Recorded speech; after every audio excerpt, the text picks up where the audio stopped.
هلو أصدقاء كرتونيتا. فيلمنا بيبدأ بطفلة بتتولد شعرها نص أبيض والنص التاني أسود واسمها ستيلا، والبعض بيبدأ يشوف إنها مختلفة عنهم.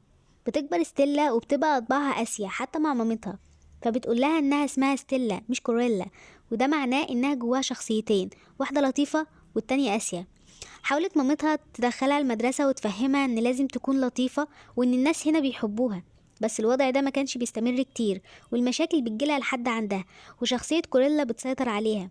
وسط كل ده بتتعرف على أول صديقة ليها اسمها أنيتا، ومع كل غلطة بتعملها بتاخد مخالفة، وبتفضل تاخد مخالفة ورا مخالفة لأنهم كانوا بيتنمروا عليها. فبيقرر مدير المدرسة إنه يفصلها، ولكن بتيجي مامتها وتقول إنها هتنقل بنتها من المدرسة عشان المدير ما يكتبش إنها اتطردت. وبعدين بتشوف كلب وبتقرر تربيه وتسميه بادي. تاني يوم بيقرروا إنهم ينتقلوا لندن، وبيروحوا قصر هيلمان عشان مامتها تطلب المساعدة من صديق ليها عشان يعرفوا يبدأوا حياتهم في لندن. ولما بتدخل القصر بتقلع مامتها السلسلة اللي لابساها وبتقول لها ان ده ورث عيلتها، وبتعطيها لها وتقول لها حافظي عليها. وبتنزل مامتها من العربية وبتقول لها انها تفضل عاقلة وما تتحركش من مكانها، لكنها ما قدرتش تستناها ونزلت ودخلت الحفلة اللي كانت جوه القصر. تفضل ستيلا مبهورة بالحاجات اللي في القصر، ولكن الكلب بتاعها بيسيبها ويجري وهي بتحاول تدور عليه، فبيشوفوها كلاب الحراسة وبيجوا وراها لحد ما بتخرج بره القصر. وبتشوف مامتها واقفة بتتكلم مع البارونة صاحبة القصر، وفي اللحظة اللي بتحاول تستخبى من الكلاب بتسمع صوت صفارة جاية من بعيد، والكلاب بتعدي من فوقيها وبتهجم على مامتها، فبتقع من بلكونة القصر. وبتفتكر ستيلا وقتها إنها السبب في موت مامتها. بترجع الكلاب تدور على ستيلا، بس بتكون وقتها هربت من القصر وسلسلة مامتها وقعت منها. وبعدين نطت ستيلا جوه عربية وفضلت فيها لحد ما وصلت عند النافورة اللي كان نفسها هي ومامتها يقعدوا فيها، وفضلت تعيط وتلوم نفسها إنها قتلت مامتها. وبتصحى تاني يوم على اتنين وهما بيسرقوا الناس، وهما هورس وجاسبر، فبتتعرف عليهم وبعدها بتبدأ الشرطة إنها تطاردهم، فبتهرب معاهم أحسن ما تدخل السجن. بيتعرفوا على بعض، وبدل ما كانت هتبقى مصممة أزياء كبيرة بقت حرامية من عصابة جاسبر، وقررت إنها تصبغ شعرها عشان تخفي شخصية كوريلا نهائيا. بعد مرور 10 سنين بتكبر ستيلا هي وفريق العصابة، وبيكونوا أحسن عصابة بتسرق الناس وتنصب عليهم.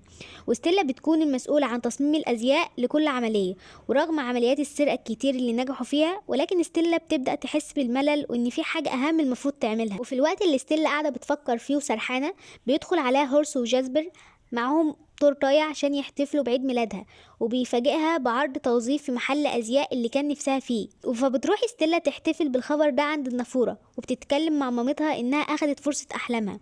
وبتروح تاني يوم الشغل وإنها بتكون عاملة نظافة، ولما بتشوف المدير بتاعها بتحاول تقترح عليه بعض أفكارها في تصميم الملابس، ولكنه ما بيهتمش لأنها كانت مجرد عاملة نظافة. بتفضل ستيلا تنظف لحد ما الكل بيمشي من المحل وما بيبقاش فاضل غيرها، فبتطلع ازازه وبتبدا تشرب منها وهي بتتمشى، فبتلاقي مانيكان معروض بطريقه مش عاجباها، فبتحاول تظبطه بطريقتها لحد ما بتنام في مكانها. بتصحى تاني يوم الصبح بتلاقي ان اصحابها والناس واقفين يتفرجوا عليها من بره المحل. بيشوف المدير اللي عملته وبيقرر يفصلها، ولكن بتدخل البارونه المحل وبتطلب انهم يجيبوا البنت اللي عملت كده في المانيكان. فصاحب المحل بيقول لها انه خلاص طردها، ولكنها بتطلب من المساعد بتاعها انه يعطي ستيلا كارت خاص بيها وانها اتوظفت عندها، وبتأمرهم انهم يسيبوها. ترجع ستيلا البيت بسرعه وبتجهز نفسها عشان تروح في الميعاد اللي البارونه اتفقت معاها عليه. وبتوصل ستيلا في ميعادها وبتشوف البارونه وهي واقفه بتتكلم عن نجاح عرضها اللي فات، وبتقول انهم يتجهزوا للعرض الجديد، وبتطلب من ستيلا انها تصمم اي فستان حالا عشان تشوفه. وبيجي وقت عرض الفساتين فما بيعجبهاش اي فستان منهم لحد ما بتوصل لفستان ستيلا وبيبان انه عجبها، فبتعدل عليه. فبتفرح ستيلا ان الفستان عجب البارونه، فبتاخدها البارونه للقصر، وبتشوف ستيلا الخزنه وطريقه فتحها، وبيكون المفتاح متشال مع الحارس واحد بس. بتطلب منها البارونه تصمم فستان عقبال ما تغير هدومها، فبتوري لها ستيلا التصميم اللي عملته، فبتقول لها انها هتبقى حاجه كبيره في المستقبل. وبتبدا ستيلا تعدل على التصميمات مع البارونه لحد ما في يوم بتشوف السلسله بتاعت مامتها في رقبه البارون، فبتسالها ستيلا عنها، فبتقول لها انها بتاعتها من زمان لحد ما الخدامه سرقتها منها، وانها جات لها عشان تبتزها ولكن وقعت من على حافه الجبل وماتت. وبيدخل المحامي عشان يقول لها ان عندها اجتماع مهم. بتشوفها ستيلا وهي بتقلع السلسله وبتشيلها في علبه مع جون الحارس بتاعها، وبيكون نفس الشخص اللي مامتها كانت بتتكلم معاه قبل وفاتها. وبتخرج بتروح تقعد عند النافوره وبتلاقي جاسبر وهورس جايين لها، فبتقول لهم ان البارونه هي اللي كانت بتكلم والدتها يوم موتها، وانها اتهمت مامتها انها حراميه. قرر ستيلا انها ترجع السلسله بتاعت مامتها ليها تاني، وبيقرروا يحطوا خطه عشان يسرقوا السلسله من البارونه. وهيبقى يوم حفله البارونه عاملاها اسمها حفله الابيض والاسود. وبدات ستيلا تعرف كل الاجراءات الامنيه خلال نوم البارونه. والخطوة التانية انهم يعطلوا النظام الامني وسرقة السلسلة، ولازم يلهوا الحفلة عشان تقدر تسرق مفتاح الخزنة من الحارس. والحاجة الوحيدة اللي هتشتت الانتباه ان ستيلا تصمم فستان تتفوق فيه على البارونة، وانها تعمل الحاجة دي بنفسها. ولكن اصحابها بيحذروها ان لو البارونة عرفتها هتخسر فرصة الشغل معاها. فبتقرر ستيلا ان شخصية كوريلا هي اللي هتروح الحفلة، انما ستيلا هتفضل مع البارونة في القصر. وبيبدأ فيه تنفيذ خطتهم، وبيدخل جاسبر عشان يعطل النظام الأمني، وهوراس بيدخل على إنه عامل في شركة إبادة حشرات. وبتدخل كوريلا الحفلة بنفسها وبتلفت الانتباه، وبتكسر كل الكاسات على الأرض عشان الناس تنتبه ليها. وأول ما بترمي الكبريت على نفسها القماش بيولع وبيختفي. واول ما البارونه بتشوفها بتؤمر الحراس انهم يطردوها بره القصر. بتنجح انها تسرق المفتاح الخزنه وبترميه لهوراس اللي كان مستنيها في الدور التاني، وبيوصل ناحيه الخزنه وبيفتحها ولكن ما بيلاقيش السلسله. فبيتنكر هوراس على انه جرسون وبيدخل المطبخ وبيحط فران في الطبق بتاع البارونه وبيقدم لها الطبق. وفي عز ما هي بتصوت وبتبقى مرعوبه بتاخد ستيلا السلسله من رقبتها وبترميها للكلب بتاعها اللي كان مستنيها تحت الترابيزه. وبتاخد بالها البارونه ان السلسله في بق الكلب، فبتطلع الصفاره بتاعتها عشان تنده لكلابها تجري وراه. فبتاخد بالها كوريلا انها وقت وفاه مامتها سمعت نفس الصفاره قبل ما الكلاب تهجم عليها وتقع. تتاكد هنا ان البارونه هي السبب في موت مامتها، وانها ملهاش ذنب في موتها زي ما كانت فاكره. وبيهربوا من البيت، وبتكون كوريلا متعصبه جدا عشان بتكون عرفت ان مامتها اتقتلت.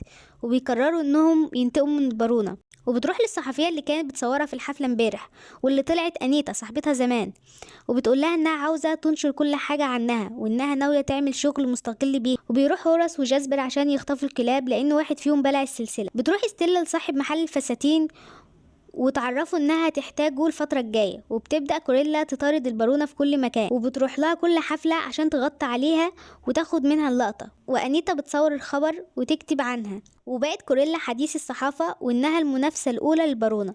وبتروح بشخصيه ستيلا للبارونه وبتبقى جنبها عشان ما تحسش بحاجه. وفي وقت ما البارونه كانت بتراقب تصرفات ستيلا بتلاحظ انها كانت بترسم فستان في وقت فراغها، فبتروح تاخد منها تصميم الفستان اللي كانت بترسمه، وقالت لها ان الفستان ده اللي هتلبسه في حفلة التوقيع. وبتبدأ ستيلا تعمل الفستان من المجوهرات وبيطلع تحفة فنية. وبيدخل هوراس وجاسبر المعرض ويعملوا فيه شوية فوضى عشان البارونة تحس ان في محاولة سرقة الفستان، فبتقرر تحافظ عليه بعيد. وبتحاول كوريلا انها تبوظ الباب عشان ما تلبسش الفستان اللي هي حافظاه جواه، ولكن البارونة بتكسر الباب، واول ما بتفتحه بتلاقي كمية كبيرة من الحشرات. وقتها بنفهم ان كوريلا ما كانتش مطرزة الفستان بالمجوهرات وبيطلع عبارة عن بيت حشرات. ووقتها بيبقى العرض باظ، وبتظهر كوريلا في العرض وهي لابسه جلد زي الكلاب بتاعه البارونه، فبتفتكر انها موتت الكلاب وخدت جلدهم وعملت بيه فستان. وبعدين بتروح كوريلا البيت فبتلاقي ان البارونه قاعده مستنياها ورابطه جاسبر وهوراس، وعرفت ان كوريلا هي نفسها ستيلا. فبتقرر تولع في المكان وبتقفل عليها وتسيبها وتمشي.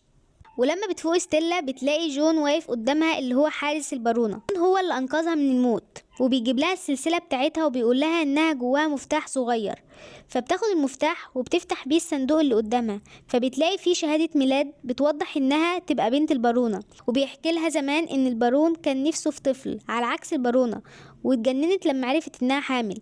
ولما ولدت كان جوزها في رحله عمل، فطلبت مني ان اخد الطفله اموتها وادفنها، ولكن انا مرضتش اعمل حاجه زي دي. فكان من ضمن الخدم بتاعه القصر مامة ستيلا اللي ربتها. ولما البارون عرف ان بنته ماتت اثناء الولاده مات من كتر حزنه عليها. ومن وقتها والبارونه ورثت كل حاجه، وان ستيلا هي الوريثه الشرعيه لاملاك البارون. بتخرج ستيلا وبتروح عند نافوره وهي مش مصدقه، وبتقول لمامتها انها مش هتبقى زي البارونه وانها هتحاول تصلح اللي حصل. وبعدين تعرف البارونه ان بعد ما الحريق اتطفى ان جثة كوريلا مختفية، وبتبدأ تشك انها لسه عايشة. بتخطط ستيلا مع جون وجاسبر وهوراس وبيحط خطة جديدة عشان يخلصوا على البارونة بعد ما قالت لهم انها تبقى بنت البارونة. وبيحاولوا يوصلوا لضيوف حفلة البارونة وبيوزعوا عليهم لبس عشان يلبسوه اثناء الحفلة. وبتجهز البارونة نفسها للحفلة وبتكون قلقانة ان كوريلا تظهر لها في اي وقت. وبيظهر الضيوف وبيكون كلهم لابسين زي كوريلا. علم جون الحراس ان كلهم يروحوا ناحية المكتبة، واول ما بيدخلوا المكتبة بيقفلوا عليهم الباب. وبتدخل كوريلا من ورا البارونة وبتسحب منها الصفارة، وبعدين بتدخل الحمام وبتتحول من كوريلا لستيلا، وبتروح تقف في نفس المكان اللي مامتها كانت وقعت منه، وبتصفر على الكلاب عشان ييجوا هما والبارونة. واول ما بتشوفها بتخلي الكلاب تهجم عليها زي ما عملت مع مامتها، واول ما بيوصلوا الكلاب لستيلا بتخليهم يقعدوا جنبها، وبتقول ستيلا انها فتحت الصندوق وعرفت كل حاجة وطلعت شهادة ميلادها، وانها موجودة هنا عشان تطردها بره القصر وتاخد كل حاجة. وبتكون الشرطة اللي ستيلا كلمتهم وصلوا، والضيوف بيخرجوا بره القصر عشان يشوفوا ستيلا والبارونة. وبتحاول البارونة تبين ان بنتها وحشتها وبتحاول تقرب منها عشان تحضنها، ومرة واحدة بتحدفها من فوق السور عشان تموت. ولما بتلف بتلاقي ان كل الضيوف شافوا اللي حصل. بتيجي الشرطة وبتقبض عليها وبتدخل السجن، وبتختفي شخصية ستيلا لأنها ماتت قدام كل الناس. وبتظهر شخصية كوريلا وهي بتحضر جنازة ستيلا اللي كتبت في العقد إنها تبقى صاحبتها ونقلت ليها كل الأملاك. تاخد كوريلا كل الممتلكات البارونة، وفي النهاية بتبقى كوريلا حققت انتصارها على البارونة. سلام.